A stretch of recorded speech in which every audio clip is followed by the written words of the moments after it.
Good afternoon, everyone. This is Billy Howes. I am our VP of Solution Consulting here at Calero.com.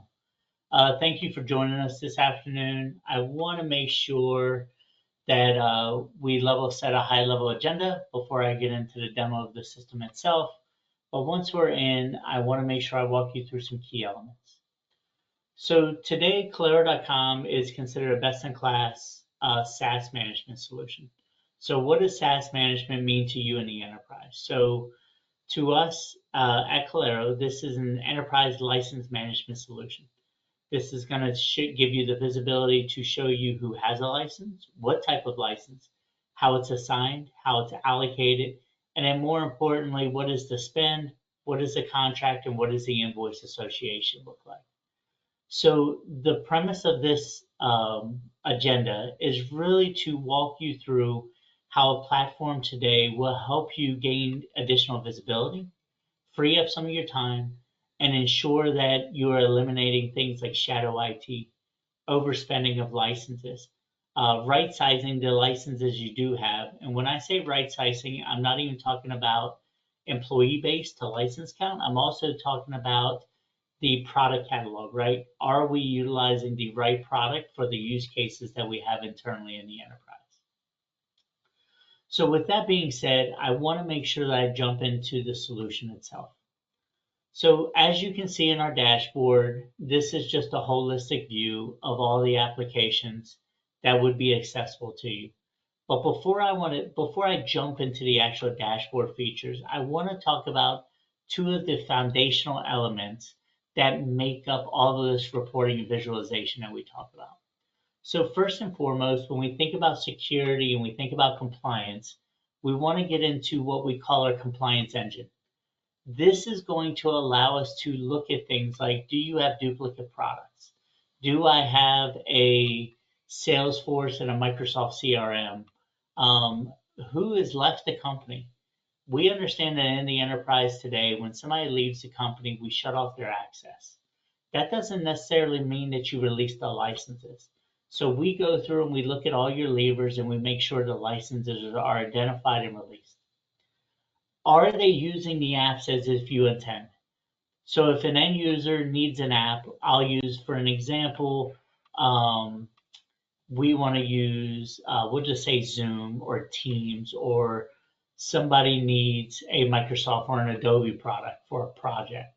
If they haven't used it in a certain amount of time, we want to make sure we're reclaiming that back. Because the one thing inside of the enterprise we want to make sure that we're not doing is that we're constantly in that new acquisition state.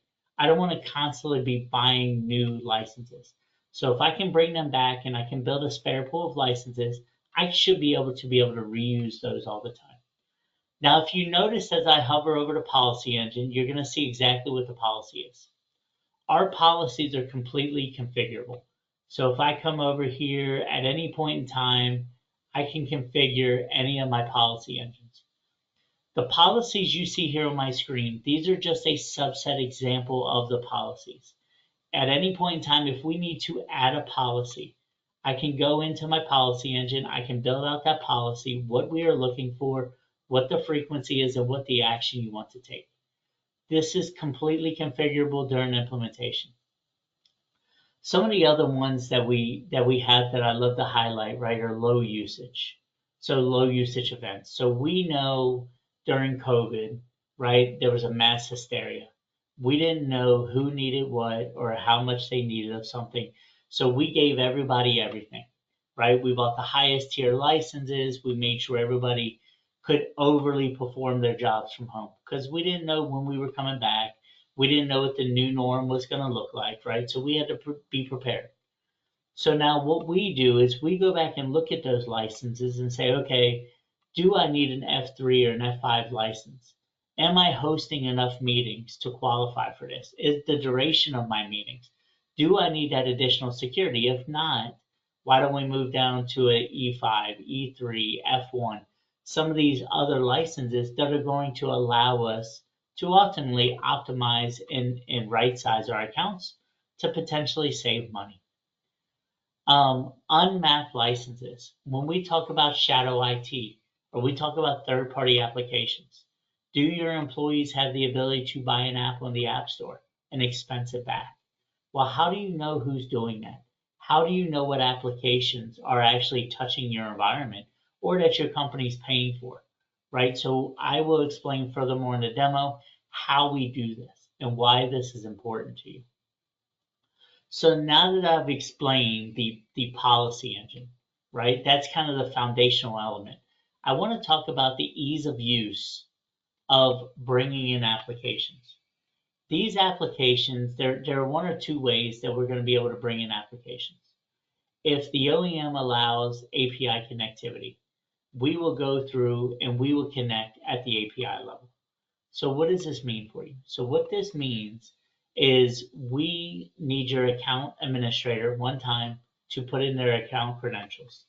Once they put these in, our APIs are truly real time. They are coming in, they are grabbing all the required data to do this analysis. The biggest piece around this is we are doing this in minutes, not days, not weeks, but minutes, right? And then if the company doesn't offer APIs or your company doesn't expose APIs to third parties, we can always work with you to build the required files through the portal that's going to allow you to do automated file uploads. Yet again, as soon as we get those files, you are seeing this data real time, organized by the way you want it. So when we talk about now we've downloaded or we've onboarded an application, or now our policy engine has taken effect, what does that mean for you as a service owner? That means at the highest level, you're going to get a pretty little dashboard that's going to list all of your applications, what your monthly spend is, your owners, your renewal, how many licenses you have, your invoice, and your contract. Now, where the meat and potatoes of this is once we come through, I now give you all of your product breakdown by that OEM, right? So we talked about some of those applications that are kind of a small use case, but they cost a lot. Visio is a great example. Somebody says, hey, I need Visio. We go ahead, we allow them to acquire the license, which is normally $400, $500, $600. They use it a couple of times to build workflows. Now they don't utilize it anymore. Well, this is important, right? Because why should we let all project managers or technical writers buy Visio when they only need it a handful of times? We should be able to get into a shared license estate. But once we drill into this, right, you notice up top, I have a series of tabs.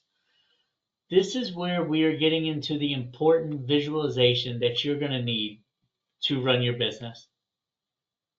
Because our system, through those APIs, are going to be able to tell you who has a license, what license they have, what plan or subscription of that license it is, what the monthly cost is, the cost center, the last time used, and if you remember back to my policy engine, if something doesn't meet the criteria of the policy, we will flag it, we will tell you why, we provide you with actionable data. Now, a couple other things that I want to make sure I call out on this screen is if you think about it, if when end users are buying off of an enterprise contract, one thing that a lot of companies struggle with is how do we allocate these charges back? Well, because that is part of the Kalero core service, we can track all the allocations. So the minute that invoice hits or that annual charge hits, I know exactly how to separate it out by your HR file, by your number of active users versus active licenses. Now, once we get into some of these other tabs, this is going to touch on a lot of different other use cases. For example, what does our overall usage look like? How many end users are actually using this? Well, if they are not using it, how do we communicate out to make sure that they still need this license? And these licenses can actually come with reapprovals or recertifications. But then we even go a step further. Once they say, hey, I don't need it, how do we remove these or how do we downgrade them, right? Our system can now yet again identify this. Are there just basic plan changes? And then are there things that don't make sense? Like, does somebody have an application that's unmapped? Did they go buy a Microsoft portfolio that is not part of your contract, but they expensed it back, but now it's hitting your network. We are flagging this, and now we have to go research this to see what this is. And this is where we would work with the end user in conjunction to say, do you know what this is? How do you want us to communicate with the end user? And how do we clean this up? Now, yet again, based off of all these recommendations, there are going to be action items. What are we doing? Are we downgrading these? Are we revoking these? Are we putting these back in the spare pool? Those are all going to be workflow based off of user persona, based off of product or item name, and based off of the desired experience that you want. Now, as you're going through this, a couple other things that are extremely useful to you. How are these products being used? Are they being used in the appropriate ways? So part of our solution is we can bring in all of the usage data, right? So if you think about calls, do you want to see how it's tracking, right? What is the usage type? Is it through PSTN? Is it peer-to-peer? Is it direct routing? These are things that are natively caught in our system. Same with meetings.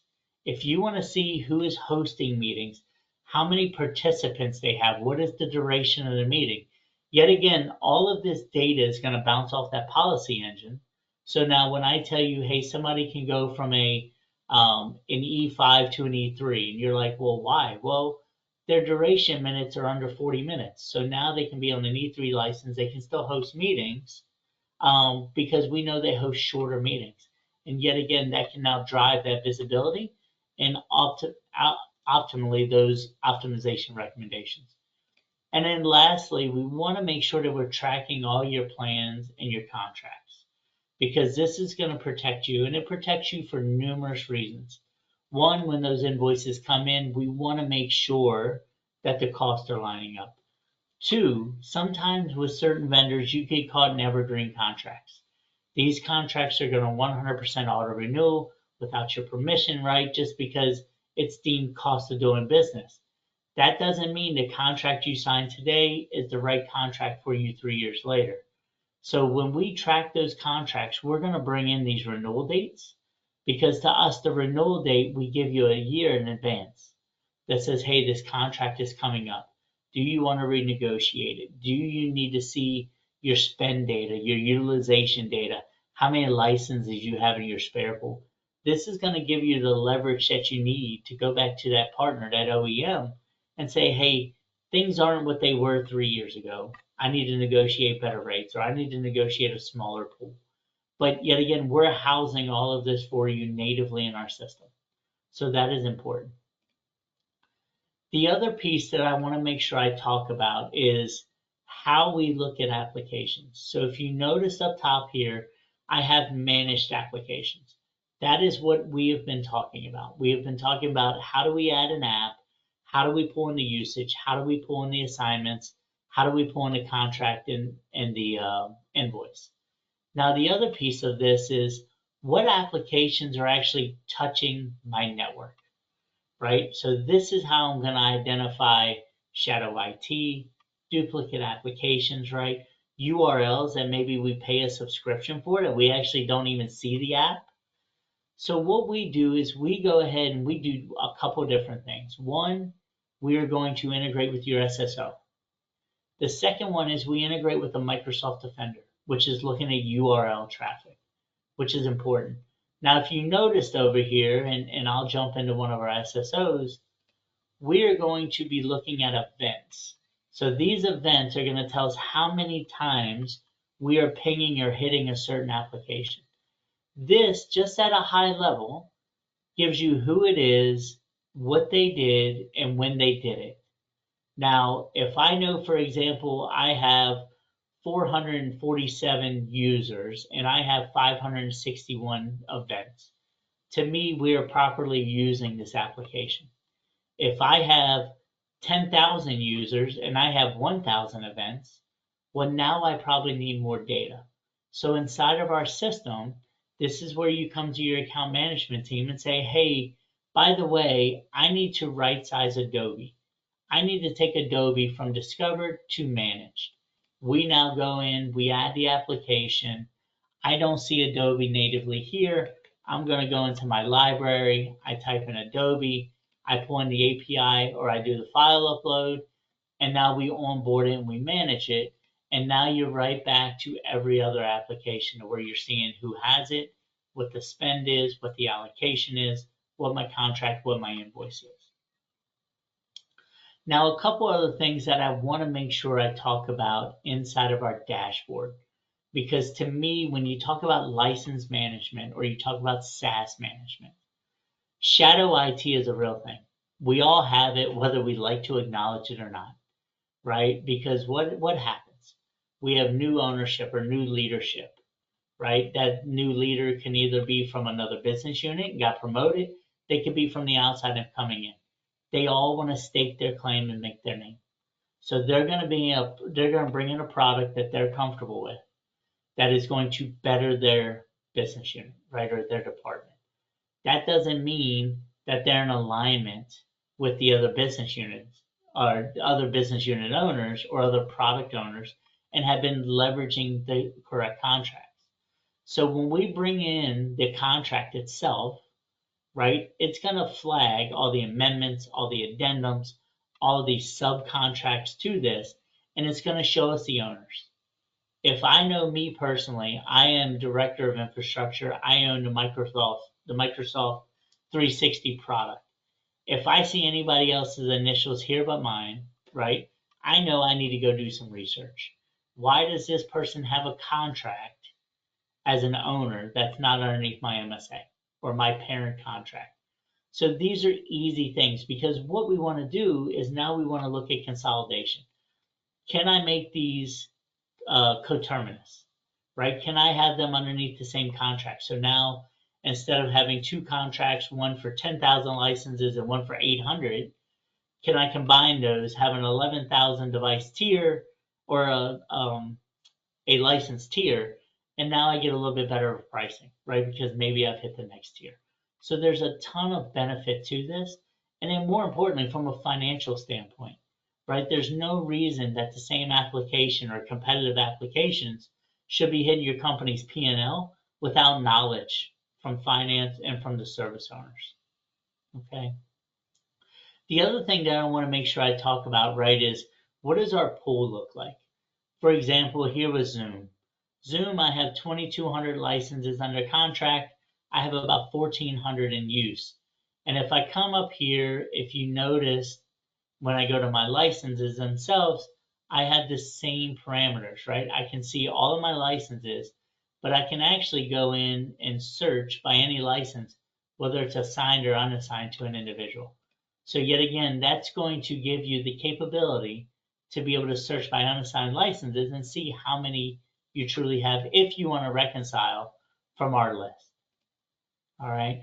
And then the last one I always want to talk about is the ability to tag, right? What is my active status? But are there some reminder tags I need? This has a threshold contract. If I exceed threshold, my pricing now increase, right? Maybe because we just became a team shop, maybe I need to review my Zoom license when it's up in February 2025. Do we still need those licenses? Can I migrate to the other platform that we have? And then from a contractual perspective, some of these statuses are going to be important to you, right? Are we reviewing them? Is this a sanction app? Is this unsanctioned? I have no clue why I'm getting a Google charge for $48. So I flagged this for action because now I need to go research this. And then the last couple things I want to make sure I show you in this seminar today are the ability to look at actionable integrations, right? So our APIs run every single day. That doesn't mean as an admin you don't have access to the APIs. If you are getting ready to meet with an executive and you're like, I want the latest and greatest data, there is nothing stopping you from coming into the integration portal, going to action, and actually sync the data real time. This will refresh all of your analytics. This will refresh your applications dashboard. This will refresh any reporting that you've exported out of the system. Okay, so that is a very good feature as a admin.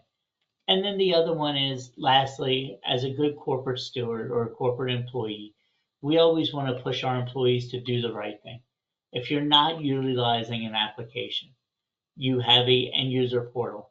This allows you to come in and take any action on any of these plans and be able to revoke or remove the licenses on your own. So now you have a system that has full checks and balances in it. We're actually empowering self-service. We're empowering employee visibility. So yet again, as a company, if you're looking to save money, increase visibility, increase operational excellence, we've provided you 2 or 3 examples today. And then the last one is our advanced reporting.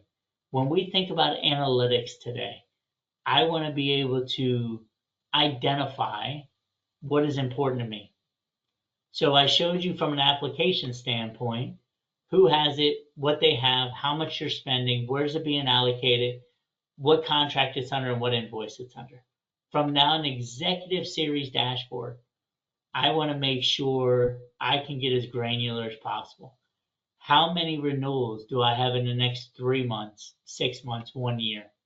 What are these timelines? Are there any dependencies? Any of the analytics you see, we have the ability to drill through and get to the license health, get to the end user information. If you come up here to the monthly spend and you want to drill through, or if you want to see your license, the budget, what is my monthly spend versus what is my number of license? What did I forecast? What is my spend, my budget versus actuals, my budget versus forecast? What is my accrual reporting? All of that is native here in the system. If you want to be able to get in and see what a specific employee is costing you, right, inside of the enterprise, you have the ability to come in and select that employee.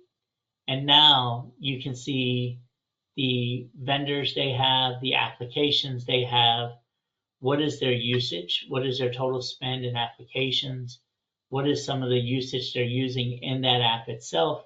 And yet again, it's just natively here in the system. And then if you need to go back and look at very specific usage of an application, we can show you 30-day trends. We can show you 60 or 90-day trends. If you want to see what's hitting from a discovery standpoint, right, from whether it's at SSO or whether it's at Microsoft Defender, we can come in and show you all of that, right? What is the events? What is the usage count? You name it, it's natively here in the system. I hope today this was extremely informative. We can talk about this for hours and hours and hours. There are so many benefits to the enterprise. But if you think about some of the major ones, what does security and compliance look like, right? What is risk? What does audit look like? What does shadow IT look like? What is third-party apps? How many people are you allowing to buy third-party apps that are either licensed or unlicensed in your environment, bring them to touch your network, and could possibly do harmful damage, right? And then more importantly, that increased visibility. Who has a license? What do they have? Are they using it? What is your cost? And then when is your renewal up? When is your invoice due? So to me, if you have all these things in a single platform, this is going to gain you the visibility to physically control all the applications within your enterprise. And one thing I want to make sure I call out, when I say the word enterprise, that is really relative. This could be for Fortune 100 companies. This could be for Fortune 5,000 companies, right? If you have a single app or you have 50 apps, this tool is powerful. This tool gives you visibility. This tool takes the power away from the OEMs because now it consolidates all your visibility in one, and it gives you the leverage. It gives you the leverage to control your exposure in the enterprise, but it also gives you the leverage with your OEMs to negotiate better rates, to protect yourselves against thresholds and higher costs, and to really be that good corporate steward to your employees to say, hey, I know you're not using this. Do you still need it? If so, let's have a valid business justification. If not, let's release it. Let's save the company some money. With that being said, that is the conclusion of my demo. If there are any further questions, please reach out to your Calero sales team, to the Calero marketing team. We are more than happy to have a face-to-face or a sit-down conversation with you to show you the power of Calero.com, our SaaS management platform, how we do it, why we do it, why it benefits you. With that being said, again, Billy Howes here with Calero. I appreciate your time this afternoon. I look forward to talking to you.